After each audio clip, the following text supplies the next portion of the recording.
Okay, so this is the final exam presentation, and we're going to skip number 1 for now. We'll come back to it. Okay, but number 2 says, identify each equation that has exactly 2 distinct imaginary roots. Okay, so for this first one, it says x squared minus 2 equals 0. So, I'm going to subtract 2 on both sides plus 2. We now have x squared equals 2. You're going to take the square root of both sides of that equation, and you get x equals square root of 2 negative square root of 2.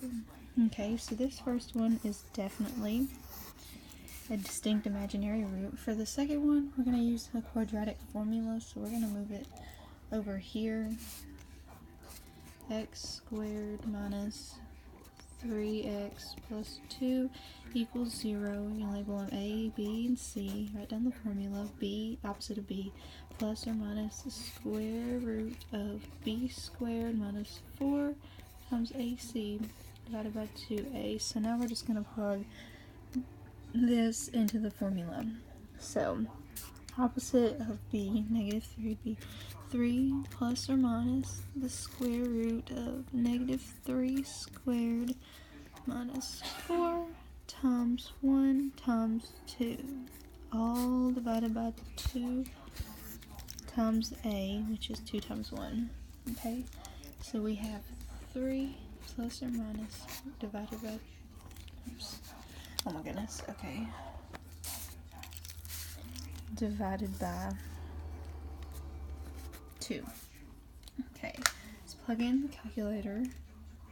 Negative 3 squared equals 9, and then negative 4 times 1 times 2 gives us 8, so 9 minus 8 is 1, and the square root of 1 is 1, so 3 plus or minus 1 divided by 2, so 3 plus 1 equals 4 divided by 2 is 2, and 3 minus 1 divided by 2 is 1, so we have 2, 1, so this one is not an answer because they are not imaginary. Okay, so for the third one, we have 2x squared minus x plus 5. Okay, we're going to have to use the quadratic formula to solve this one as well.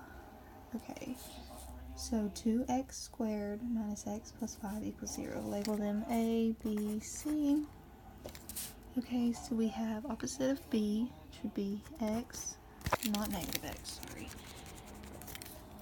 X plus or minus the square root of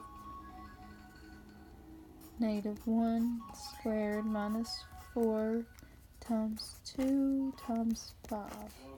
So negative 1 squared equals 1. Negative 4 times 2 times 5. 1 minus 40 equals negative 39. So we have 1 plus or minus the square root of negative 39 divided by 4. 2 times 2 is 4. Divided by 4. Okay, and so since that's a negative, and we'll put an I in front of that, so this one is not distinct imaginary root.